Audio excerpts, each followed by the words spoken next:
This edition of MacVoices is supported by MacStock Conference and Expo and the Midwest Mac Barbecue, set for July 16 and 17 in Woodstock, Illinois. Join me, along with Melissa Davis, the Mac Mommy, Jody Spangler of Lakeshore Mac, technologist Kirsten Sia, and Wally Cherwinski of Magic 22. Find out more and register to attend at macstock2016.com. Hi, I'm Chuck Joyner. This is MacVoices at NAB in Las Vegas. Folks, I've decided that one of my stated goals is to have everyone possible from Drobo on the show at one time or another. And this time I get to add one more to my collection. This is Rod Harrison. He's the CTO of Drobo, and we're going to talk about what his position as CTO does.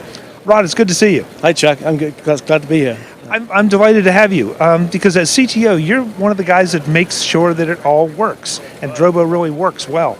Well, I'm glad to hear you say that. So, as CTO, my position is to take care of technical direction. You know, I help decide what we're going to build next, and really also it's to make sure that we keep building Drobos, right? I mean, Drobo's core value is preserving simplicity, and that drives everything that we do. We want to make sure that we are the easiest to use storage in the world, period.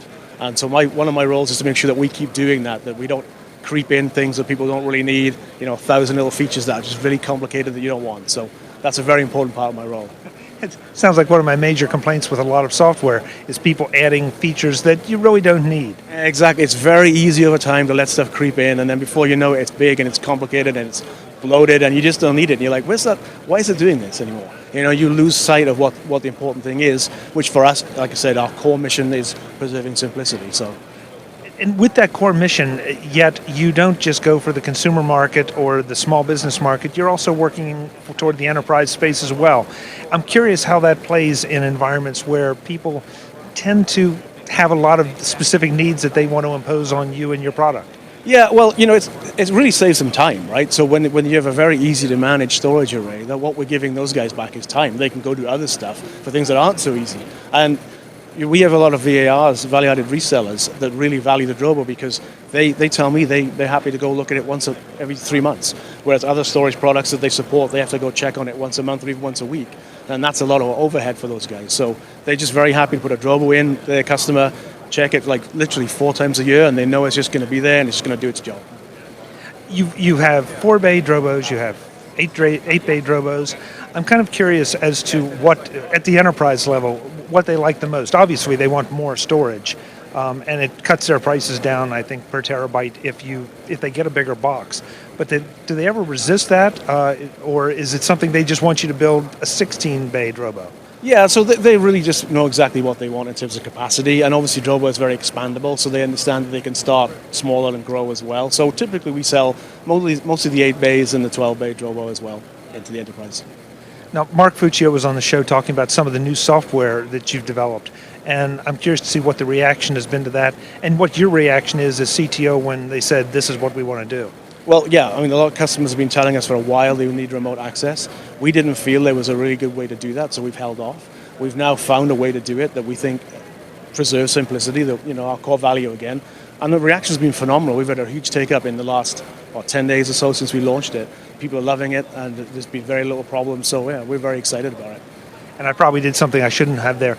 If you will, just give us a quick brief overview of that so the folks that didn't see Mark's interview know what we're talking about. Sure. So Drobo Access is a piece of software that runs on the Drobo 5N or the Drobo B810N that lets you connect to that Drobo when you're on the go. So from a iOS app, Android app, or from a browser, you can access all your files, you can create links to share files, you can put passwords on the links, you can put expiry dates on the links, so you have a lot of control, and the key thing is all those files are still on your premises, under your control, so you're not putting them into someone else's cloud, because remember, that isn't really a cloud, it's just somebody else's computer, right? So they're under your control on your premises the whole time.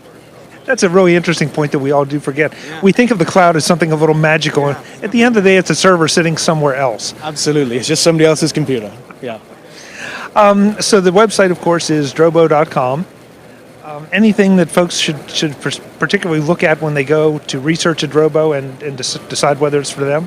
Well, the capacity calculator is really great. There's a little app on the website. You can just move drives in and out and see what capacities you're going to get when you put the various drives in. So that helps you understand what you need to go buy. And Drobo Access, go check that out on our website. It's right there. Rod, it's great to see you. Thanks so much for the time. That's great to see you, Chuck. Good show? Good show. Good show. Folks, I'm Chuck Joyner. This is Mac Voices. We'll be back with more. Who will be next from Drobo? I'll keep you guessing. Thanks for watching.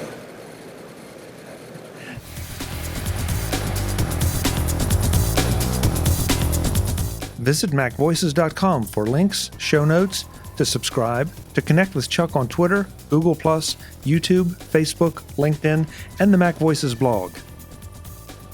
Subscribe to our weekly newsletter, the Mac Voices Dispatch, to stay up to date on all the latest Mac Voices news from our front page or at macvoices.com/newsletter. Do more with your Apple tech by subscribing to the free Mac Voices magazine on Flipboard by visiting macvoices.com/magazine. Advertising and sponsorships handled by Backbeat Media at backbeatmedia.com. Bandwidth provided by CacheFly at cachefly.com.